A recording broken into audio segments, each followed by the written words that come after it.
예수님이 오시기 800여 년 전에 북쪽 이스라엘 나라에 엘리사라고 하는 선지자가 있었습니다. 그 스승은 엘리야, 우리가 잘 알고 있죠. 엘리야의 제자 엘리사, 스승 못지않은 아주 강력한 그런 선지자의 일을 했습니다. 엘리사는 원래 선지자 출신이 아니고 또 공부를 많이 하는 그런 서기관 출신이 아닙니다. 농부 출신이죠.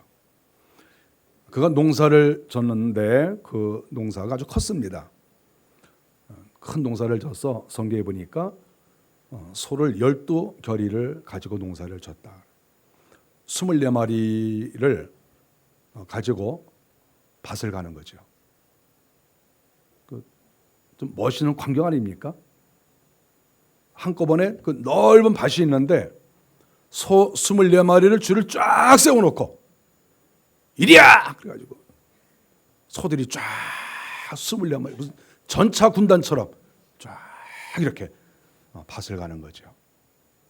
이 토지가 넓으면 그렇게 할 수가 있어요. 이스라엘 나라에는 사실 그렇게 할 땅이 별로 없는데 지금 엘리사가 살고 있는 지역은 그 요단강 서편에 넓은 그런 들판이 있어요. 고향이 거기이기 때문에 그게 가능했습니다. 그래서 그 엄청난 농사를 짓고 있었던 사람이죠. 근데 엘리야가 엘리사를 불렀습니다. 너 나 따라와서 하나님의 일을 하자. 그랬더니 과감하게 그가 그것을 딱 내려놓고 하나님께서 원하신다면 제가 하겠습니다. 그러니까 인생의 중심이 자기가 이 땅에서 그 어마어마한 농사져서 이 땅에서 거부가 되고 이 땅에서 정말 명성을 얻어보자 이런 마음으로 산 것이 아니라 하나님이 원하신다고 하면 내가 모든 것을 내려놓을 수 있겠다. 그러니까 이런 마음으로 그가 엘리야를 따라갔습니다. 그때 나이를 우리는 보통 25살 정도로 보고 있습니다. 사람이 말이죠. 나이가 40이 돼도 결단 못 내리는 사람이 있어요. 45 시운이 돼도 어떻게 될지 모르는 사람들이 많아요. 나이가 중요한 게 아니에요. 불과 25살밖에 안 됐는데도 자기의 일생에 대해서 과감하게 결단을 딱 했어요. 하나님이 원하신다면 이거 아무것도 아니다. 내가 아무리 부유하고 내가 아무리 이렇게 사람들이 알아줘도 내가 지역의 유지라도 이거 필요 없다. 다 내려놓고 하나님의 사람으로 결단을 딱 내리는 25살 청년의 모습을 우리가 보고 있습니다. 우리는 단순하게 엘리야, 엘리사 그러면 훌륭한 사람으로만 생각하지만 엘리사가 이렇게 젊은 날 때부터 하나님 앞에 결단력 있는 행동을 취했다. 그런 것에 대해서 관심이 좀 적습니다. 사실은 젊어서 결단하는 게 좋습니다. 사람은 나이가 들면 이것저것 생각해지는 게 많아요. 가족도 있고 또 여러 가지 생각할 게 많거든요. 나이가 들면. 그래서 결단은 젊어서 할수록 좋습니다. 젊어서. 젊은 나이에 결단을 했습니다. 하나님께서 기뻐하셔서 그에게 그 많은 은혜를 내려주셨습니다. 그래서 이 엘리사는 강력한 능력이 나타났는데 성경에 보면 물이 오염이 됐어요. 오염이 된 그 물이 있었는데 그 물을 깨끗하게 하고 또 과부의 집에 찾아가서 그 기름독에 기름이 말랐는데 그 기름을 계속해서 부어주는 이적을 행했습니다. 자식이 없는 수넴 여인에게 가서 아들을 낳게 하고 그 아들이 나중에 죽었을 때에는 다시 또 살려줬어요. 보통 능력이 아니죠. 하나님께서 엘리사를 기뻐하신 거예요. 이 엘리사는 젊어서부터 하나님께서 부르셨을 때 순종화가 나오니까 하나님이 얼마나 기뻐하시겠습니까? 내가 너에게 큰 은혜를 주겠다.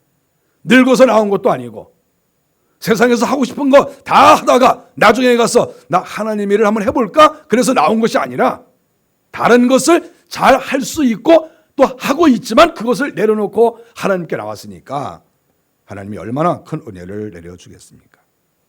독이 있는 그것을 또 그 국그릇에 또 그 독을 없애 주셨습니다. 나만 장군의 그 문둥병을 고쳐줬습니다. 전쟁에서 그 예언이 그대로 맞았습니다. 보통 사람이 아니죠. 예수님께서 구약시대 사람에 대해서 이야기를 많이 하지 않습니다. 몇몇 없어요. 주님이 인용하실 때 엘리야와 엘리사의 비유는 하셨어요. 주님이 뭐라고 말씀하셨냐면 엘리와 엘리사처럼 치료를 해 주어도 이스라엘 백성들이 잘 믿지 않고 오히려 이방인이 잘 믿더라. 이런 말씀을 주님께서 하셨어요. 그러니까 그때 치료를 잘 해줬는데도 잘 믿지 않더라 이런 말을 할 때 엘리야와 엘리사를 주님이 예로 드셨어요. 그만큼 엘리야와 엘리사는 치료의 능력, 이 치료의 능력이 강했다는 거죠. 예언도 물론 많이 했습니다. 예언을 하면 그 예언이 딱딱 맞는 거예요. 그런 신비한 하나님의 사람이었습니다. 한 50년 일한 것으로 우리가 보고 있어요. 25살 정도의 부름을 받아서 80이 거의 될 때까지 한 50년 동안 너무 행복하지 않습니까? 하나님의 일을 50년을 한다. 이거 축복되고 영광된 일이죠. 반세기 동안 하나님의 나라 일을 했습니다. 그리고 그 시대가 아하방 시대, 상당히 어려운 때거든요. 영적으로 어렵고 하나님 믿는 사람 많지도 않고 이런 때 우뚝 솟아서 하나님의 살아계심을 보여주고 있는 그 엘리사를 참 귀하게 볼 수밖에 없습니다. 엘리사는 치료의 능력이 있어서 많은 사람들을 살렸지만 한편으로는 성경에 보면 사람을 죽이기도 하지 않았습니까? 우리가 엘리사에 대해서 잘 알고 있어요. 베델에 올라갔을 때 사람들이 그 아이들이 대머리야 그래 놀리지 않았습니까? 그래서 엘리사가 저주를 했더니 곰이 나타나서 42명의 젊은 아이들을 다 죽여버렸죠. 살리는 것도 잘하고 죽이는 것도 잘하고, 그러니까 잘 보이면 살고 잘못 보이면 죽고 그러는 거죠. 엘리사 앞에 가서. 엘리사 앞에 가서는 잘해야죠. 능력이 많으니까. 내가 잘해줘도 뭐 나올 게 없는 사람이 있어요. 이렇게 아무리 잘해줘도 나오는 게 없어. 또 못해줘도 별것도 없어. 또 암만 욕하고 핍박하고 그래도 뭐 별로 손해보는 게 없어요. 그런 사람이 많단 말이죠, 세상에. 엘리사한테는 그러다 큰일 나는 거예요. 잘하면 잘한 것만큼 확 나한테 오고, 못하면 못한 것만큼 박살나고. 여러분 어떤 사람이 좋습니까? 제 생각에는 그냥 보통 사람이 좋을 것 같아요. 아무리 잘해줘도 줄 것도 없는 사람. 여러분 그런 거 좋아하지 않아요? 아무리 나한테 못해줘도 내가 보복할 능력도 없는 사람. 누가 나한테 못하면 보복을 좀 해야지. 여러분 어떤 삶이 좋습니까? 저는 엘리사 같은 삶이 좋아요. 개인적으로. 저는 개인적으로. 그래서 저한테 잘하는 사람은 제가 아주 무지무지 잘해주고 싶고, 내 욕하는 사람은 내가 뒤에 가서, 자세한 말은 못하겠지만, 자세한 말은 못하죠. 근데 어쨌든 엘리사가 갖고 싶어요. 엘리사 같아. 얼마나 멋있습니까? 저 사람 건드렸다가는 죽는다. 그런데 저 사람한테 잘해주면 기가 막히게 나한테 이익이 있다. 아니 그거 좋은 거 아닌가요? 뭐 무슨 문제 생겼습니까? 문제 있습니까? 잘해주면 나한테 좋은 게 오고 못해주면 내가 죽고, 그 뭐 문제 있나요? 엘리사가 그런 사람이라는 거예요. 엘리사가 너무 멋있어요. 이렇게 엘리사를 볼 때 저는 마음속에 엘리사처럼 살았으면 좋겠다. 가장 중요한 것은 어렸을 때 젊었을 때부터 주의 나라를 위해서 일생을 사는 사람. 이것이 멋있고, 또 누가 보든지 간에 하나님이 함께하는 사람, 능력과 권세가 나타나는 사람, 병을 치료해 주는 사람, 죽은 자도 살릴 수 있는 사람, 그러나 살아있더라도 하나님 앞에 잘못 살면 죽여버릴 수도 있는 사람. 얼마나 멋있습니까? 저는 이런 능력 있고 박력 있고 힘이 있는 이런 사람이 마음에 들어요. 여러분 어떤 사람이 마음에 듭니까? 어떤 사람이 마음에 듭니까? 여러분들이 엘리사 같은 사람이 마음에 들어야 돼요. 그래야 신앙생활도 딱 부러지게 할 수 있고 하나님도 잘 섬길 수 있어요. 이렇게 안 되면 하나님 섬기는 것이 그냥 그저 그래요. 그 사람은 있으나 마나한 사람이 되는 거예요. 우리가 어떻게 한번 태어났다가 죽는데 그런 사람으로 살다가 죽겠습니까? 엘리사 같은 사람 얼마나 좋습니까? 엘리사는 오늘 성경에 보니까 살아서도 아주 큰 일을 많이 했는데 죽어서도 그에게는 능력이 있어요. 죽어서도. 더 멋있어요. 더 멋있어요. 우리가 오늘 성경 보지 않았습니까? 오늘 성경 우리가 두 절을 봤는데 이제 엘리사가 죽어서 이제 묘실에 장사를 지냈습니다. 우리가 이 엘리사가 묻힌 그 묘실은 우리가 석회암을 뚫어서 묘실을 만들었다고 보고 있어요. 그 동네 가면. 석회암이가 잘 파지지 않습니까? 석회암을 파서 석회암을 넓게 판 거죠. 넓게 파고 엘리사도 거기다가 이렇게 사모포 싸가지고 이렇게 뉘어놓고 이제 제가 그 이스라엘 땅에 가보면 여러 종류가 있어요. 어떤 사람은 시신이 들어갈 수 있게 이렇게 싹 파가지고 시신을 싹 집어넣는 데도 있고 어떤 때는 넓게 파가지고 시신을 이렇게 놓는 거예요. 그냥 이렇게 쭉 이렇게 늘어나요. 이런 데도 있고 그건 다 달라요. 상황이 달라요. 엘리사의 묘실은 좀 넓게 파서 저쪽 구덩이에다가 아마 사모포로 쌓아서 이렇게 놨던 것 같아요. 한 1년 지났습니다. 성경에 보니까 해가 바뀌어서 1년이 됐습니다. 그때 문제가 생겼습니다. 모압의 도적대들이 그 동네에 쳐들어왔습니다. 여기 사마리아 지역입니다. 사마리아 지역으로 모압의 도적대들이 요단강을 건너서 쳐들어왔어요. 먹을 거 뺏으러 온 거죠. 모압의 사람들이 이렇게 쳐들어왔는데 우리가 이런 걸 보니까 엘리사가 없었을 때 국력이 약해진 것을 우리가 알 수 있어요. 뭐 아람도 쳐들어오고 또 나중에 모압도 쳐들어오고 이렇게 이스라엘 나라가 가만히 보면 다윗 시대에는 어느 나라를 쳐들어가서 그 나라를 징계하고 또 노량물을 뺏어왔다 이런 글이 많잖아요. 다윗 시대에는. 근데 지금 이 시대에는 뭐 아람이 쳐들어왔네, 모압이 쳐들어왔네. 결국 이스라엘 나라가 영적으로 약해졌다는 거예요. 국력이 약해진 거예요. 국력이 약해진 것은 믿음이 약해진 거예요. 믿음이 약해지면 사람은 약해져요. 믿음이 약해지면 국력도 약해지고 믿음이 약해지면 생활도 약해지고 다 약해지는 거예요. 그래서 약해졌어요. 그 약해졌을 때 그 모압 사람들이 도둑놈들이 말이에요. 때를 이뤄서 요단강 건너서 쳐들어온 거예요. 그래서 엘리사가 묻혀있는 그 동네에 감히 온 거예요. 아니 엘리사가 묻혀있는 곳은 얼마나 위대한 곳입니까? 당시의 사람들은 엘리사 그러면 다 벌벌 떨고 놀랐는데 죽고 나니까 야 엘리사 죽었다며? 야 엘리사 사마리아에다가 장사 지냈다며? 이제 엘리사 죽었으니까 저 이스라엘 나라 아무것도 아니야. 이렇게 생각하고 도둑놈들이 때를 지어서 그쪽으로 온 거예요. 그러니까 쳐들어왔는데 다른 데 가는 것이 아니라 지금 엘리사가 묻혀있는 그 동네, 그 사마리아 그 동네로 온 거예요. 지금 엘리사가 그때 살아계셨으면 아무도 못 왔죠. 죽으려고 옵니까? 엘리사 죽었으니까 그쪽으로 쳐들어온 거죠. 그런데 마침 오늘 성경에 보니까 그 동네에 초상이 났어요. 어떤 사람이 죽어서 장사를 지내는데 사람들이 이 사람을 어디다가 장사 지낼까요? 그러니까 사람들이 생각하다가 엘리사의 묘실에 장사를 지냅시다.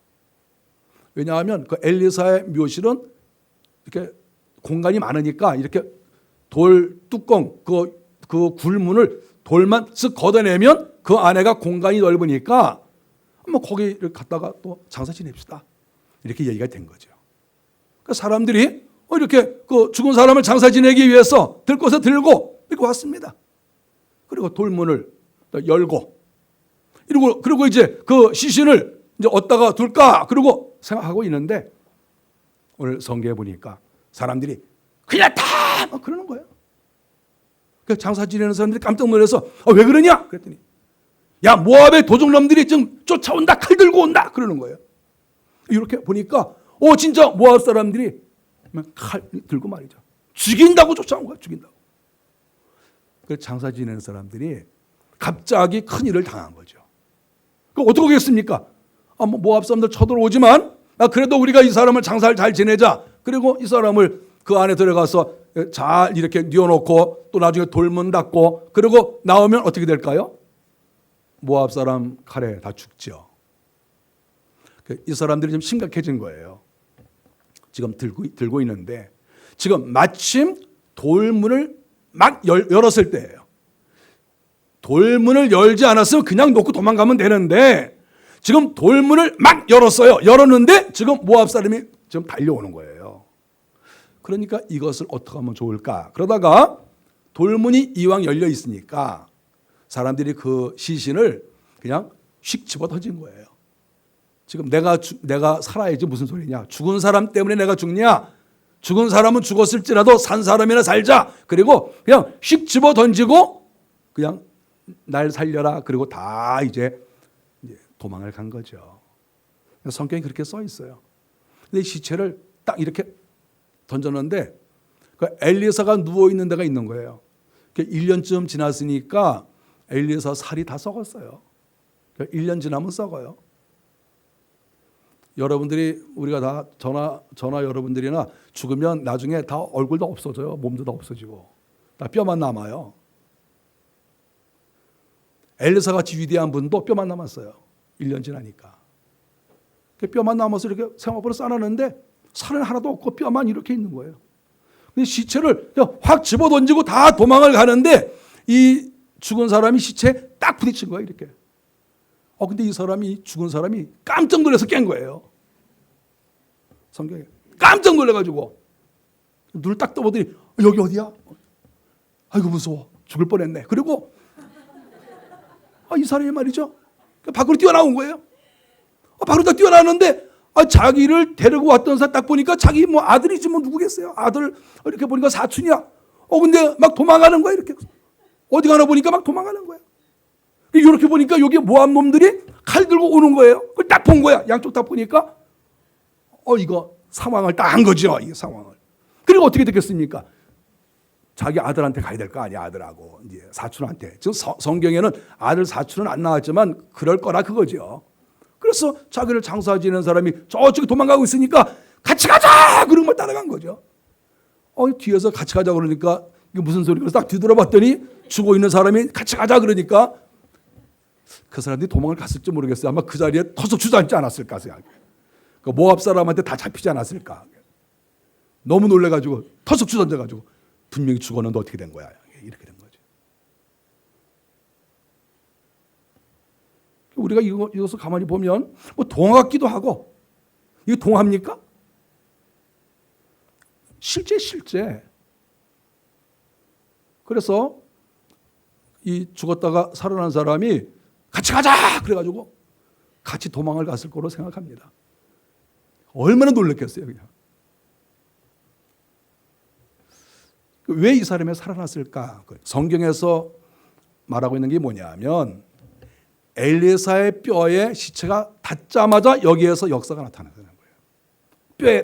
뼈에 딱 닿는데, 시체에 딱 닿는데 이 사람이 벌떡 살아난 거예요. 이게 깜짝 놀라서 살아난 게 아니에요. 깜짝 놀랄 것 같으면 자꾸 사람을 콕 찌르면 될 거 아니야. 죽은 사람 있으면 웬만한 사람은 그냥 보내는 게 낫지만 꼭 살아야 될 사람 같은 경우는 콕 찔러 보면 될 거 아니에요. 그러면 깜짝 놀라서 아이 깜짝이야 그러고 일어날 거 아니에요. 깜짝 놀라서 살아난 게 아니라니까요 이게. 그 이유가 어디에 있겠습니까? 엘리사라고 하는 사람은 원래가 능력의 사람인 거예요. 저는 왜 엘리사의 뼈에 닿는데 살아났을까? 이런 일이 성경에 없는데 왜 엘리사에게만 이런 일이 있을까? 생각해 보니까 이 사람은 원래가 능력의 사람이에요. 원래가. 어쩌다가 기적이 일어난 게 아니에요. 이 사람은. 엘리사는 젊은 날 때부터 50년 동안 주의 일만 하고 영적 에너지가 그에게 충만히 임한 거예요. 성령님이 50년 동안 그에게 임한 거예요. 하나님의 영이 1년만 임해도 우리가 정말 큰 은혜 속에 사는데 어떤 집회에 가서 우리가 은혜를 받을 때 어떤 집회에서 우리가 강력한 은혜를 받을 수가 있어요. 우리가 몇 시간 집회 참석하고도 그렇게 은혜를 받을 수 있는데 엘리야는 50년 동안 무려 하나님을 가까이 하고 하나님께서 은혜를 주시고 하나님의 능력을 나타낸 그런 사람인 거예요. 그래서 예수님께서 엘리야와 엘리사에 대한 비유를 말씀하신 거 아니겠습니까? 젊은 날 때부터 강력하게 하나님 앞에 붙잡혀 쓰임을 받았기 때문에 죽어있는 시체 가운데에도 능력이 남아 있었다. 이렇게 생각합니다. 사람은 말이죠. 살아서 하나님의 일을 잘 감당하는 사람에게는 날마다 하나님의 은혜가 그에게 임재해 있습니다. 그렇지 않겠습니까? 늘 주 앞에 충성하는 사람에게는 하나님의 은혜가 이렇게 쌓여 있는 거예요. 생명싸개가 있는 것처럼 하나님께서 은혜의 구름을 그 사람에게 이렇게 비치고 있는 거예요. 은혜의 구름이 있고 은혜의 빛이 이렇게 있는 겁니다. 그런데 말이죠, 우리가 오늘 이 본문을 근거로 해서 또 하나 생각하는 것은 사람이 죽어도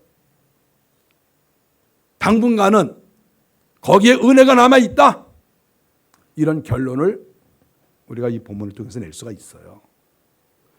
사람은 죽었다고 끝나는 게 아닙니다. 죽어도 하나님께서 함께한 사람, 하나님께서 그 속에 함께 하신 것은 육체에도 함께 했다는 말이에요. 육체에도 함께 하시고, 그래서 비록 영혼은 떠나도 그 육체 가운데 주의 성령이 충만히 임했었기 때문에 그 사람이 죽었다고 금방 성령이 완전히 떠나는 게 아니다. 그 사람 속에 시신이라도 그곳에 하나님의 은혜가 있다, 그것을 이 성경을 통해서 우리가 확실하게 말할 수 있어요. 다른 것으로 설명 절대 안 됩니다. 우리가 이거 인정해야 됩니다. 유럽의 교회에 가보면, 특별히 카톨릭 교회에 가보면 교황이나 성자라고 생각하시는 사람들의 그 묘실이 그 카톨릭 교회 안에 다 있습니다. 그러니까 어떤 교회는 10사람 이상의 시체가 다 있어요. 바닥에 묻기도 하고, 또 벽 쪽으로 또 시신을 이렇게 안장하고 또 돌로 막아놓고, 이렇게 한 데를 유럽에 있는 교회들 대부분이 그렇습니다. 대부분이. 저는 그런 것을 보면서 생각을 많이 해요. 이 사람들이 완전히 사기치는 건가? 지금 이 사람들이 무슨 근거로 이렇게 하고 있는가? 생각 많이 하죠. 단순하게 인정할 수도 없고 단순하게 비판할 수도 없고, 일단 연구를 하고 또 생각을 해봐야 될 거 아니에요. 우리가 어떤 사람이 하는 일을 무조건 비판할 수는 없는 거잖아요. 왜 그럴까? 제가 생각을 많이 이렇게 해보면 근거는 있어요. 근거는.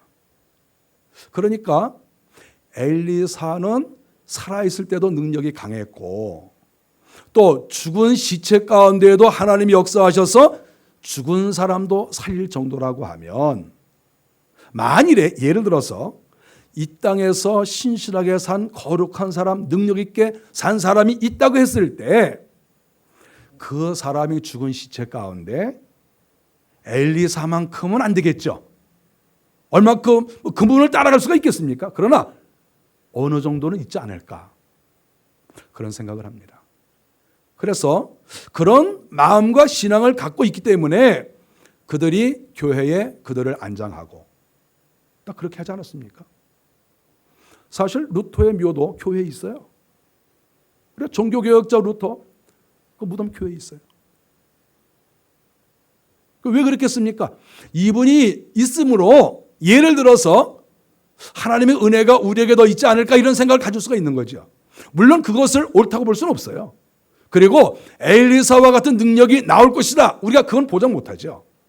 그러나 우리가 성경적 근거를 볼 때 그래도 하나님의 말씀대로 살았던 능력과 권세의 사람의 그 시신에 약간이라도, 사람마다 다르겠지만 약간이라도 하나님의 은혜가 있지 않을까, 그런 희망을 사람들이 갖고 있으니까 그렇게 한 것은 아닌가, 그런 생각을 해봅니다. 그래서 저는 유럽의 교회에 그 시신을 안장하는 것 저는 찬성하지 않습니다. 찬성하지는 않는데, 만일에 구태여 근거를 들자고 하면 여기에서 근거를 찾은 것은 아닌가, 그런 생각을 해봅니다.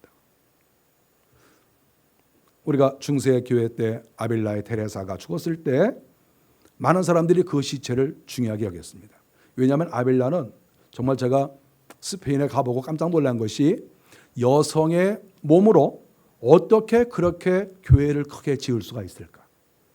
곳곳마다 어떻게 수도원을 그렇게 지을 수가 있을까? 저는 정말 부끄럽고 좀 놀랐어요. 정말 놀랐습니다. 그렇게 했을 때에는 당시에 강력한 능력과 권세가 그 여성 테레사에게 나타났다는 거예요. 그렇지 않으면 어떤 사람이 자기의 재산을 교회에다 바치고 그 테레사가 하자는 대로 따라가겠습니까? 그때 당시에 사람들은 바보입니까? 능력도 나타나지 않는데 하자는 대로 합니까? 하나님이 함께하는 것도 모르겠는데 그 사람의 말을 듣고 수도원을 짓고 일평생 동안 거기에서 헌신하고 기도하다가 그 다음에 그 사람들 죽겠습니까? 그 사람들 바보입니까? 제가 가보니까 아빌라의 테레사는 능력과 권세가 있었던 거예요. 멋진 여성인 거예요. 일평생 동안 주님 앞에 헌신하고 그 여성이 죽었습니다. 나중에 그의 시체를 사람들이 팔도 떼가고 손가락도 떼가고 저는 시체의 일부를 봤어요. 다리도 막 떼가고 그랬거든요. 그런데 당시에 들리는 소문은 그 다리를 한쪽 갖다가 예를 들어서 기도를 했는데 병이 났다는 거예요. 그러니까 우리는 카톨릭에서 하는 말을 잘 못 믿어요. 사실 좀 과장된 게 많이 있는 것 같고 미신적 요소가 있다. 저희는 그렇게 생각을 해요. 그래서 잘 믿지는 않아요. 그런데 책에는 그렇게 되어 있어요. 제가 아빌라의 테레사에 대한 책을 보니까 그렇게 나와 있어요. 어쨌든 우리는 믿든지 안 믿든지 당대의 사람들은 믿었다는 거죠. 당대의 사람들은. 그것은 엘리사의 능력과 권세, 그 권세가 죽은 후에도 나타났던 것과 마찬가지로 정말 하나님을 진실로 섬기고 하나님의 능력이 계속해서 임재했던 그 사람은 죽어서라도 이렇게 신비한 역사가 나타나더라. 그것을 우리는 성경을 통해서 알 수가 있는 것이죠. 모든 사람이 다 그렇게 되는 것은 아니죠. 엘리사 같은 경우. 왜 엘리사에게 특별히 이런 일이 있을까? 제가 생각을 해보면서 이 사람은 정말 어렸을 때부터 하나님께서 함께한 사람. 하나님의 나라를 위해서 모든 것을 다 버리고 내려놓고 하나님의 나라를 위해서 일했던 사람.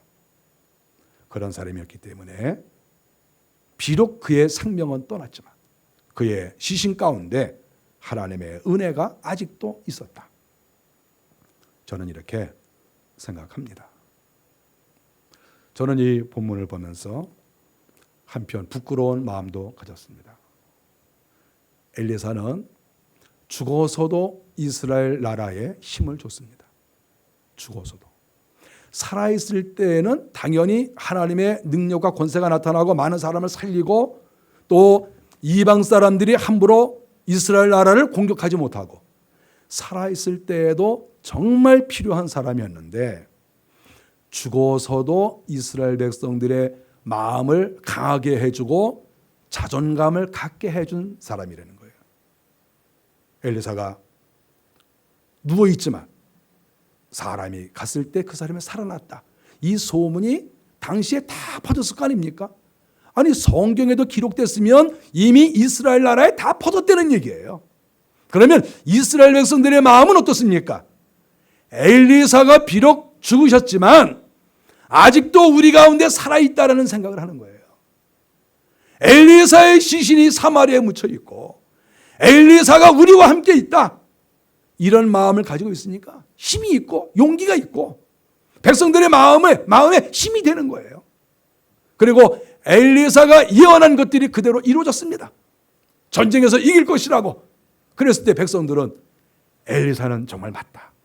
엘리사는 살아있을 때 일하신 것도 대단하지만 엘리사의 예언이 그가 돌아가셨는데도 이루어지고 그가 돌아가셨는데도 죽은 자를 살리고 있으니 엘리사의 시신만 있어도 우리는 행복하고 엘리사의 시신만 있어도 그 자취만 있어도 이렇게 우리에게 힘이 되고 능력이 되고 자신감이 생기고 걱정이 생기지 않는구나.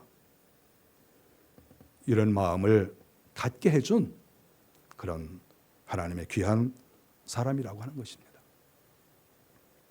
죽어서도 일을 많이 한 거죠. 저도 생각을 해봅니다. 내가 죽었을 때 사람들의 마음속에서 한양원 목사님이 우리나라의 땅에 묻혀 있으니까 우리는 행복하다. 그럴 사람이 누가 있을까 생각해 보니까 거의 없는 것 같아요. 어떤 사람은 잘 죽었다 그런 사람도 있을 거고 어떤 사람은 뭐 사람 하나 죽은 거지 뭐 다 그렇게 생각할 수도 있는 거고 그럴 때 조금 섭섭해요. 저는 제 은사가 이렇게 돌아가셨는데 제가 묘소에 몇 번 갔습니다. 제 은사님한테 가서 뭐 그분이 다 돌아가시고 영혼을 하나라 갔으니까 의미는 없죠. 의미는 없지만 그래도 그 앞에 가서 배웠을 때 그 일을 생각하고 또 그 앞에 가서 그래 똑바로 살아야지 이런 마음을 이제 제가 갖죠. 저는 진센돌프의 묘소나 웨슬리의 묘소 제가 다 가봤습니다. 그러니까 유력한 분들의 묘소를 제가 찾아가면서 그 앞에서 생각을 많이 했어요. 나는 어떻게 살 것인가? 내가 어떻게 살아야 되나? 과연 내가 죽었을 때 사람들이 내 묘소에 와서 꽃이라도 한번 꽂을까? 그렇지 않으면 지나가다 말고라도 저기 한양모사 죽었는데 우리 한번 가보자. 그것도 묘가 어떻게 좀 잘 돼 있나? 여우 가서 또 파먹은 건 아닌가? 그리고 지나가다라도 한번 봐주는 내가 될까? 그 생각을 해보는 거예요. 여러 사람들을 보면서. 그랬을 때 과연 사람들이 나를 기억해주고 내 시체를 과연 어떻게 생각할 것인가? 생각해보는 거죠. 엘리사처럼 하나님 앞에 붙잡혀서 값어치 있게 산 사람은 죽어서도 사람들의 마음에 힘이 되고 실질적으로도 죽은 자를 살리고 있다 하는 것을 생각하면 우리가 하나님 앞에 바로 살아야 되는 게 아닌가, 정말 능력 있게 살아야 되는 게 아닌가, 그런 마음을 가져요. 그냥 사람 죽었다고 누구누구 죽었네 화장시킵시다. 그냥 묻으면 어떨까요? 괜히 뭐 땅 아깝게 못하나 묻어요. 그냥 화장시켜버려. 그냥 화장시켜가지고 또 이렇게 어디 갔다가 이렇게 갖다 두는 것도 아니고 강에 뿌려. 강에 확 뿌려버리고. 아무개의 묘소는 어디 있습니까? 강에 뿌려버렸어요. 바다에 뿌려버렸어요. 저는 과연 내 인생이 그렇게 끝을 내야 할 것인가 생각을 해봐요.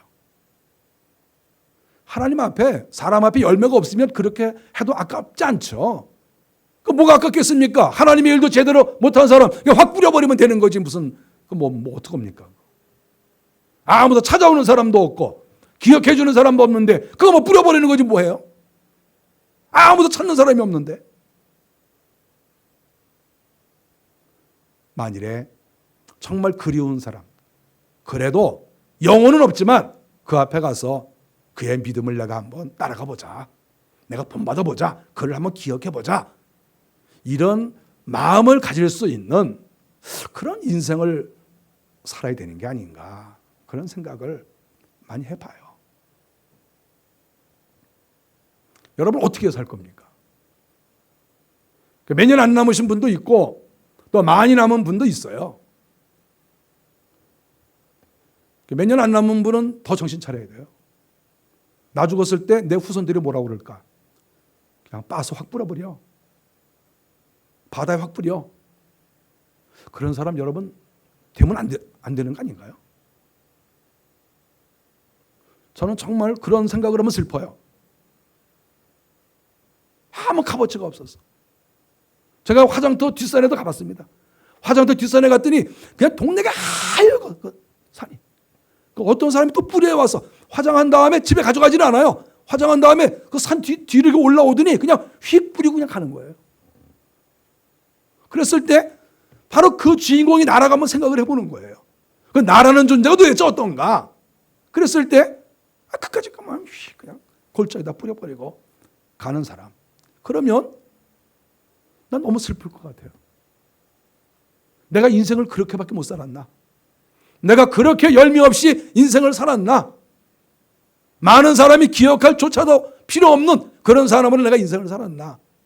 그런 생각하면 슬퍼져요. 큰 교회를 정말 짓고 그 바닥에다가 안장은 못할 망정, 그래도 사람들이 기억할 수 있는, 정말 그 사람은 훌륭한 사람이었어. 하나님의 사람이었어. 하나님의 나라를 위해서 일을 많이 한 사람이야.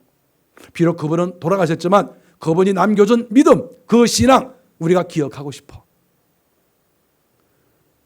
이런 사람은 돼야 된다.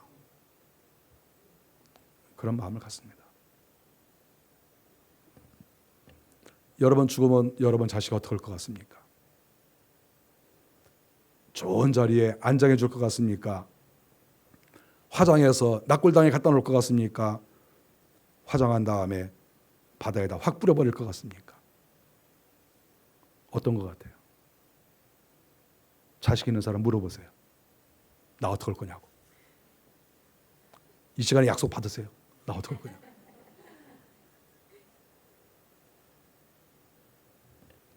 그래서 저는 미리미리 부탁해 놨습니다. 우리 며느리한테 나 잘 묻어달라 이렇게 미리 얘기해 놨어요. 오늘 엘리사의 모습을 보면서 생각이 많아집니다.